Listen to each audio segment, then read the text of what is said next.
WGAL News 8 Today starts now. You will need a coat as you head out the door, and you'll have to keep it on anytime you go out throughout the entire day as we are looking live over our Hershey Skycam on this Monday morning at 6 o'clock. I'm Caitlin Smith. We're glad you're with us. We've got Regina checking on our morning commute, and Mike is telling us about the cold temperatures because right now, if you go outside right now, that's the warmest it's going to get for the whole day. Yeah, pretty much. This is it here. And temperatures warm. actually, Right. quotations are on warm, right? Because it's chilly. I mean, you step outside, it feels like the low 20s right now. So, yeah, Caitlin's right on that. It will be actually dropping a little bit here as we go through the morning.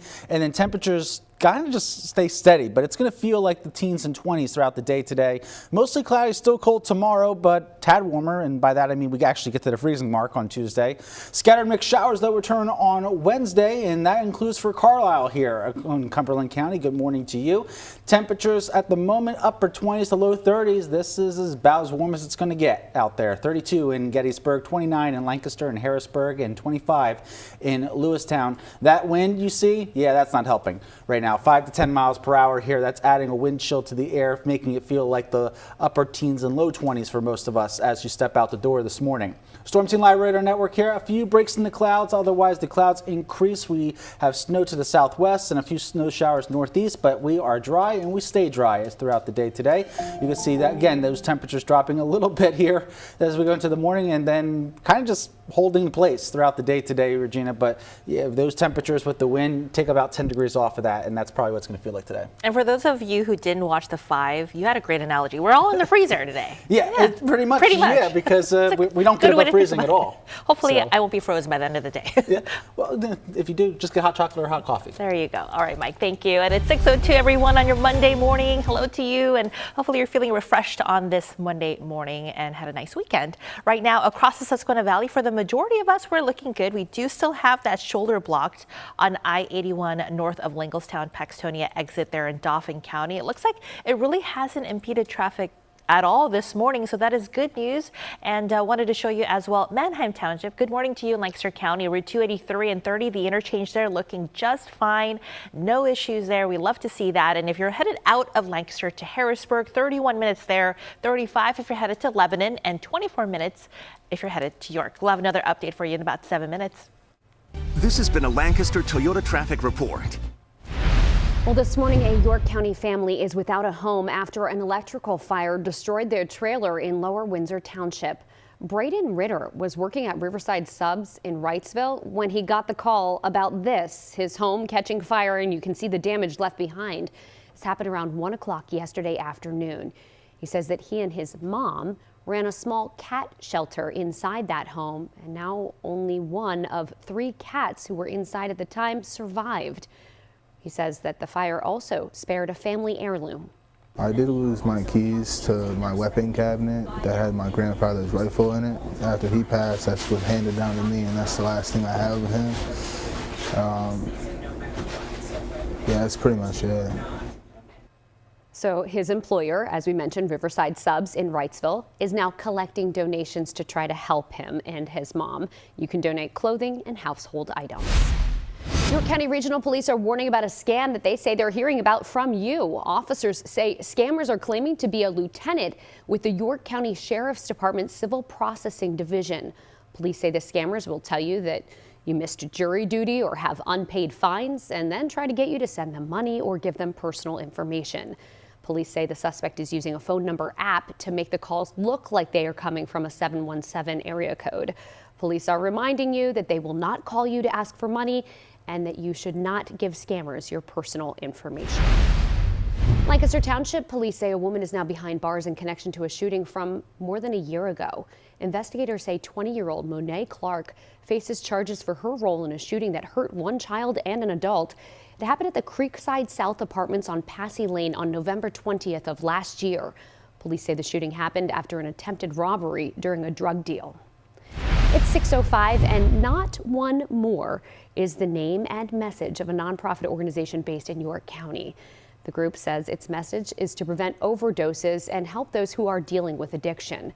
And now that organization has a new building. It celebrated the opening of its first location on East Market Street in York City.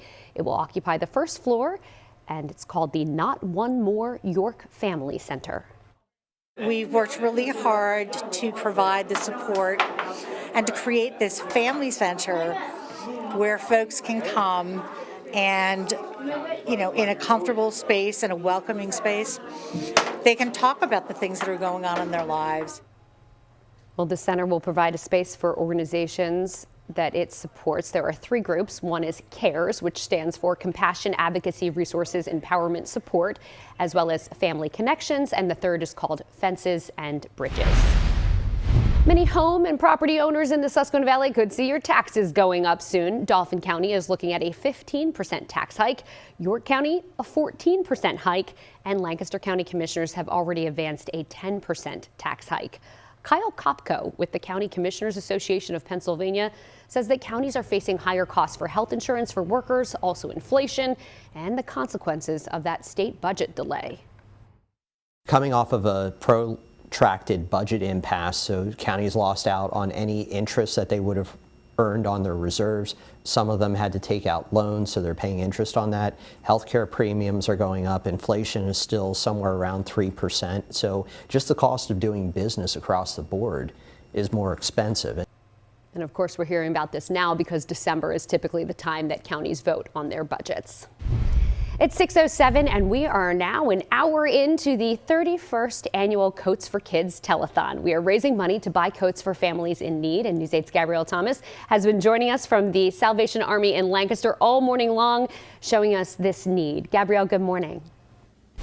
Good morning, Caitlin. Well, thanks to your donations, the Salvation Army and WGAL have been working together for years to provide coats to children in need. Take a look around. If your child is in need of a coat, there are so many coats here and different sizes and colors for you to choose from as well. Now, I have Major Susan joining me this morning. She's with the Salvation Army here in Lancaster. Major Susan, what are some of the challenges that the Salvation Army has faced this year when it comes to getting coats?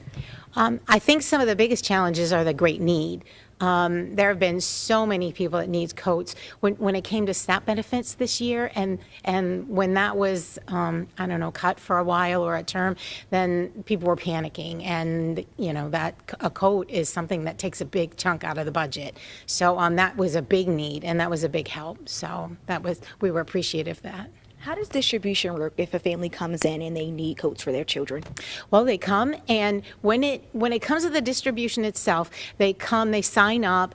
I think it's online. They sign up online, and then they come and they just choose. They get to shop and choose whichever coat they would like. But since then, because after that, anytime after the distribution, they're able to come and call in if they still need a coat, and all they have to do is let us know. We distribute until March.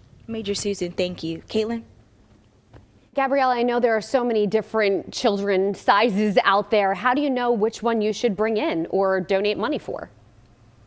Well, right now, the Salvation Army is in need of larger coats, size 16 and up. If you take a look here, these are all male colors, mainly black, orange, and yellow, but they're also asking for some lighter girly colors as well to help out the girls. Reporting live here in Lancaster, I'm Gabrielle Thomas, WGAL News 8. And I kind of mentioned it. If you don't want to worry about the sizes at all, you can just give money, right? All right, Gabrielle, thank you so much.